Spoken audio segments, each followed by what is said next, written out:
प्यारे विद्यार्थियों, आज के वीडियो में हम आपको सरल रेखा में गति चैप्टर नंबर 3 में दूरी और विस्थापन इन दो टॉपिक को पढ़ाएंगे। तो दूरी, जिसे इंग्लिश में डिस्टेंस कहते हैं,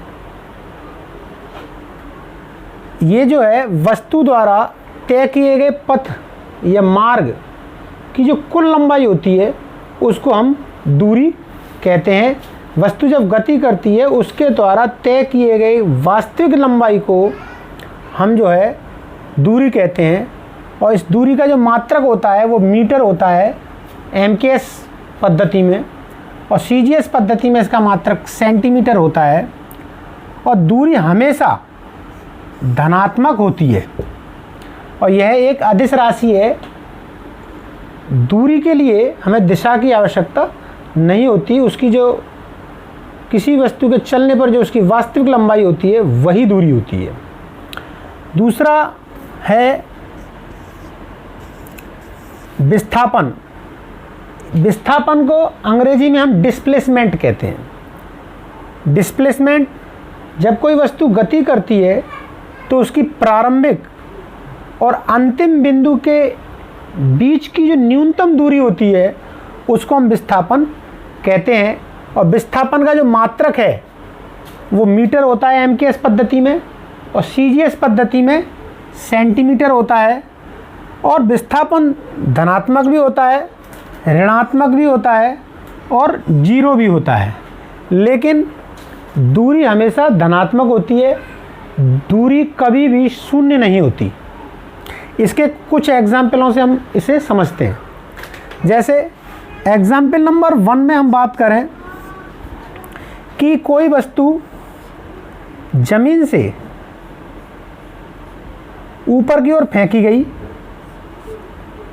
h ऊंचाई तक, और लौटकर वो उसी बिंदु पर आ जाती है, तो उसकी जो दूरी है वो h ऊंचाई तक गई, तो h दूरी चलने पर तय की गई और h दूरी ऊपर से नीचे आने में तय की गई। तो यानी हम इसे ऐसे थोड़ा सा दिखाने के लिए ऐसे भी कर सकते हैं कि ये इधर से ऊपर जा रही है और ये उसी बिंदु पर लौट के आ गई, तो दूरी जो है वो 2h है। जबकि उसी बिंदु पर आ गई है तो प्रारंभिक बिंदु भी वही है और अंतिम बिंदु भी वही है, तो उन दोनों के बीच की दूरी 0 है। तो यहाँ पर जो विस्थापन है वो जो है आपका 0 है या 0 है। एग्जाम्पल नंबर 2 में थोड़ा सा समझने की कोशिश करें कि कोई वस्तु वृत्ताकार मार्ग पर गति कर रही है और बिंदु A से चलती है, और बिंदु A से चलती हुई बिंदु A पर ही आ जाती है।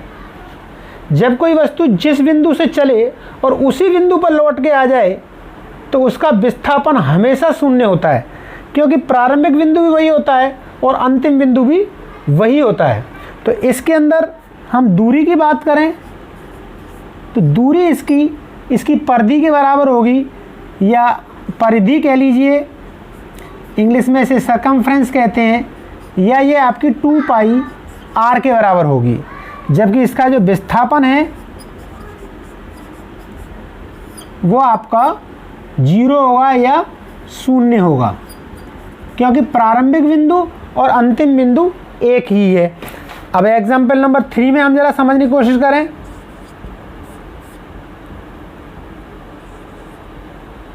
कि कोई वस्तु वृत्ताकार ही गति कर रही है और A से चलकर B पर पहुंच जाती है, तो इसमें जो दूरी होगी, जो वास्तविक लंबाई है वो A से B तक गई हुई है, तो इसकी परिधि का आधा हो गई, तो वो पाई r।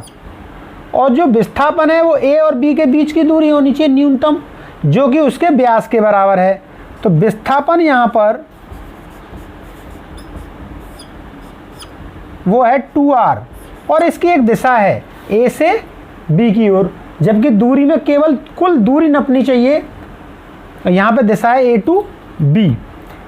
एग्जाम्पल नंबर 4 में देखें, ज़रा समझने की कोशिश करें कि इसी वृत्ताकार गति में अगर कोई वस्तु ए से चलकर यहाँ बी पर पहुँचती है तो उसके द्वारा दूरी कितनी चली जाएगी। तो इस दूरी में अगर हम यहाँ देखते हैं तो दूरी हो गई आपकी ये, तो ये इस वृत्ताकार पथ की जो परिधि है उसका 1/4 है। तो आप कह सकते हैं कि परिधि बटे 4 और परिधि है आपकी 2πr/4, तो आप कह सकते हैं कि πr/2।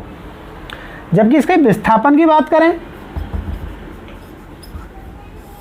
अगर इसके हम विस्थापन की बात करें तो r दूरी ये है, r ये है, त्रिज्या r है, तो ये a और b के बीच की जो न्यूनतम दूरी है वो ये a से b तक की है। तो ये जो दूरी है ये आपका समकोण त्रिभुज है यहाँ से, तो r√2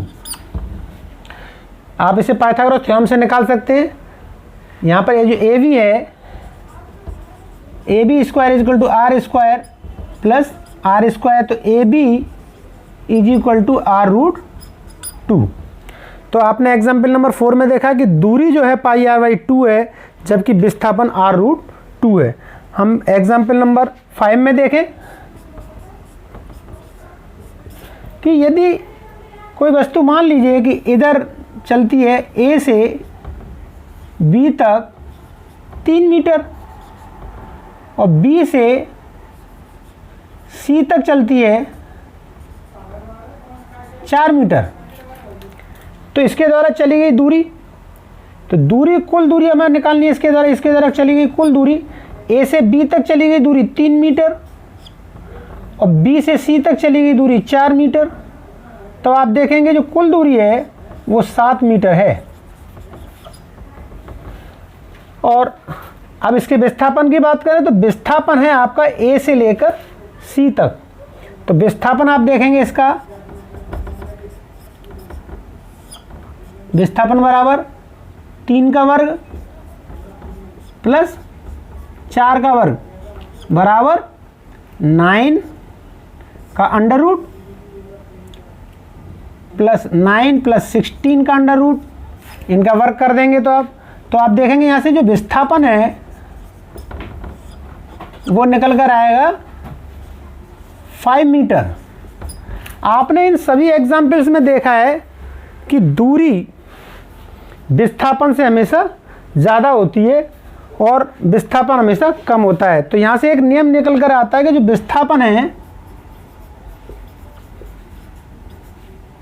हमेशा या तो दूरी के बराबर होगा या दूरी से छोटा होगा। तो विस्थापन हमेशा दूरी से कम होता है या दूरी के बराबर होता है। तो आपने यहाँ पर दूरी क्या होती है, विस्थापन क्या होता है और इन दोनों में अंतर क्या है। दूरी एक अदिश राशि है और विस्थापन एक सदिश राशि है।